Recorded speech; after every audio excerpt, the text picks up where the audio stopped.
People keep calling me Markins. But anyway. Omahin or Abetifi. Oman Mumpeinfo. Our Kwahu.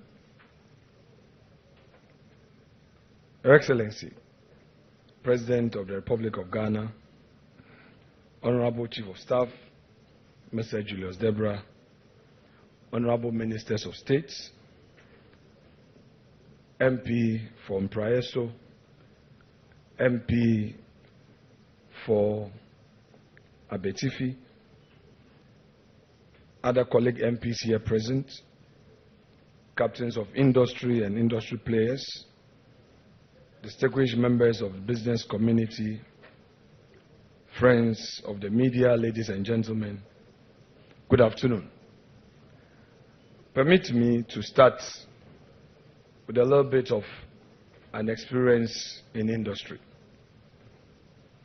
As a young man, I started a transport business. My trading partners were Kwahus. They supplied me spare parts and ties on credit. I went through difficult times with the banks, getting loans at high interest, and my workers letting me down. I recall a situation where at Guinness, Ghana, where I was transporting their drinks, at the end of a month, they would deduct all the losses I've made, and then my check was just too small to even pay my loan. And my tie suppliers and spare parts dealers will be on me. I have to pay them. But what happened? Drivers will go and park and play football. They will park and steal some of the drinks and sell. At Awaso, where I was running the bauxite business, drivers will park, they don't care. At a point, I had to bring an expert from Canada to assist me.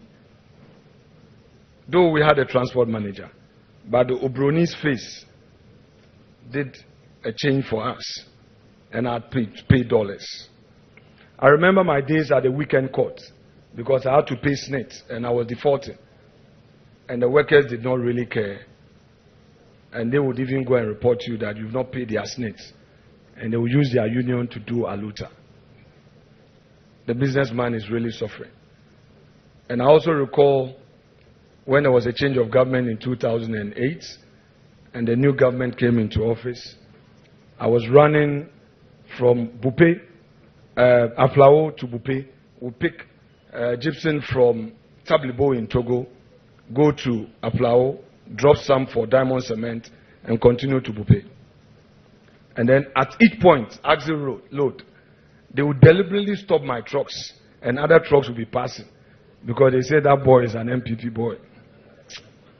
My partner had to rush to Vice President John Dramani Mahama, as he then was, and he had to intervene to call those boys to order.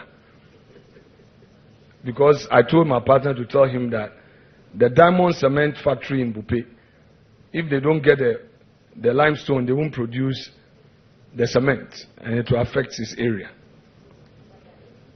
Did we go or did we come? Indeed, I needed to give you this background so that those of you in private business will relate, so that we know where we are starting from and what is expected of us as a political class. Let me say it's an honor to join you for this second edition of the Kwahu Business Forum, an important platform that continues to inspire fresh thinking about Ghana's economic future, while reminding us that the future of our nation is deeply intertwined with the active participation of the private sector, particularly the strength of its indigenous businesses and the vision of its entrepreneurs.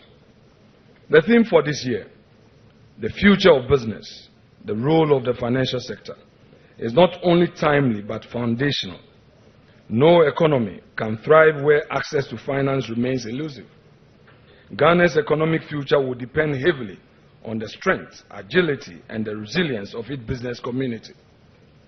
and on the strategic role of the financial sector that it plays in supporting particularly our indigenous enterprises to scale up and succeed. When we empower local businesses with the capital and confidence they need to grow, we do more than boost productivity. We open up the pathways for job creation.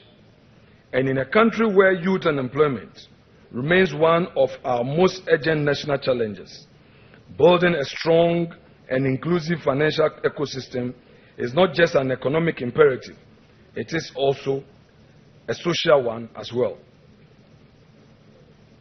Now, championing entrepreneurship. As I've already indicated, as someone who over 2 decades not only found himself in public service, but also in the private enterprise, I understand the hurdles that define the entrepreneurial journey. I have walked the often unpredictable road of private enterprise, and so I know firsthand the thrill of opportunity and the weight of challenges that every Ghanaian entrepreneur must carry. I understand what it means to raise capital, to innovate through constraints, and to stay resilient in the face of shifting market dynamics and a fragile entrepreneurial ecosystem. These personal experiences have deepened my conviction that entrepreneurship is not just a livelihood, it is nation building. It is also what continues to shape my passion for championing policies that support and empower Ghanaian entrepreneurs and the private sector, because I don't just sympathize with their journey out of theory, I identify with it from lived experience. I understand their struggles, their sacrifices, and their ambitions. It is precisely because of this that I believe, as a political class, we have a responsibility to depoliticize entrepreneurship, to create an ecosystem where business owners can thrive without fear of being tagged or targeted. We must celebrate enterprise and actively cultivate an environment where hard work and creativity is rewarded.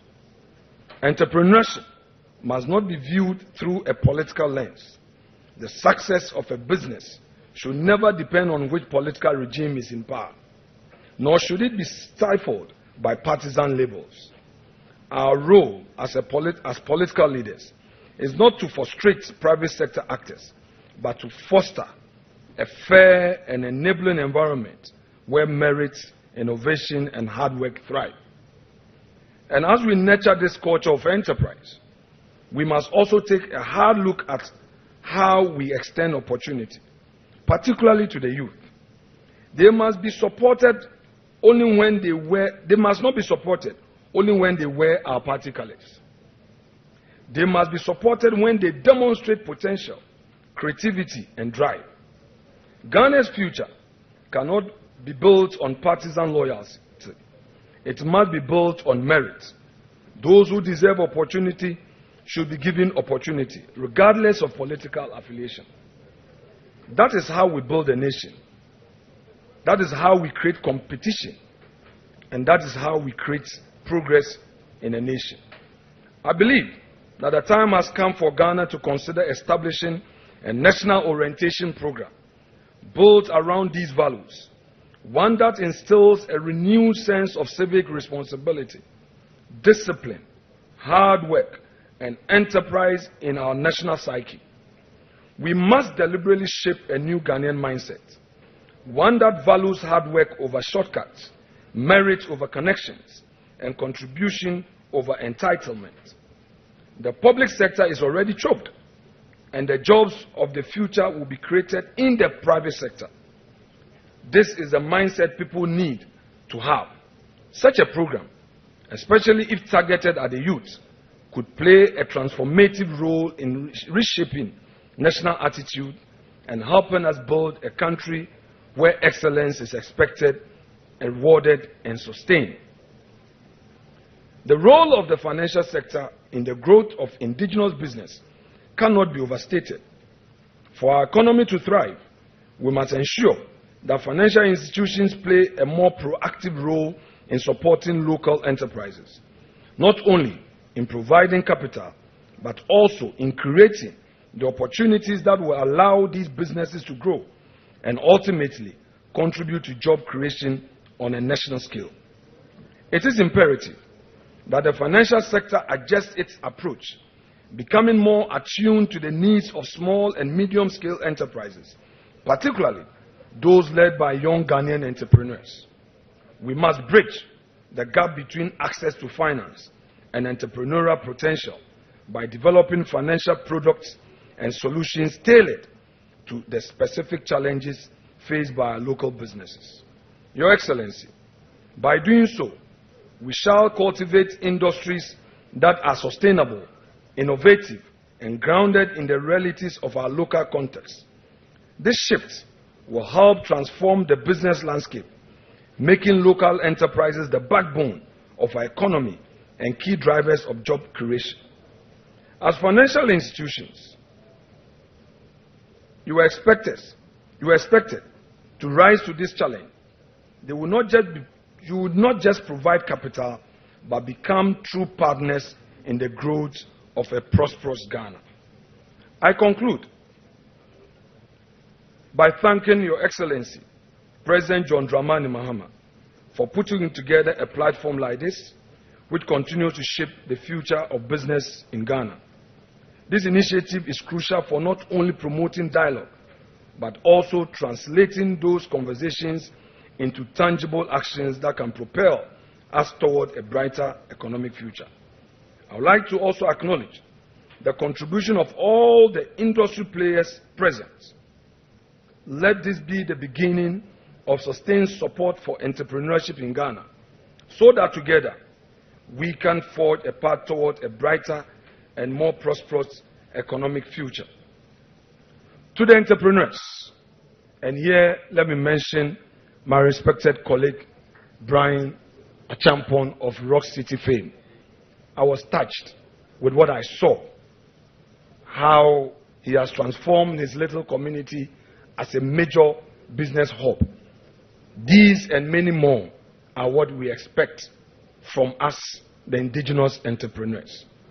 Let me urge others to take full advantage of the opportunities. Invest boldly in your dreams, for they are the foundation of our collective future.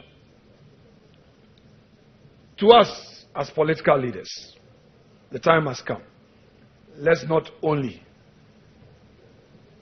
be committed in words, but let us be committed in real terms in supporting entrepreneurs and the private sector. Let us work together to build a business ecosystem where success is driven by merit, hard work, and opportunity, and not by politics. Let me take the opportunity to thank you for this continued effort in creating a forum that will bring initiatives together. God bless our homeland Ghana and make it great and strong. Thank you very much once again.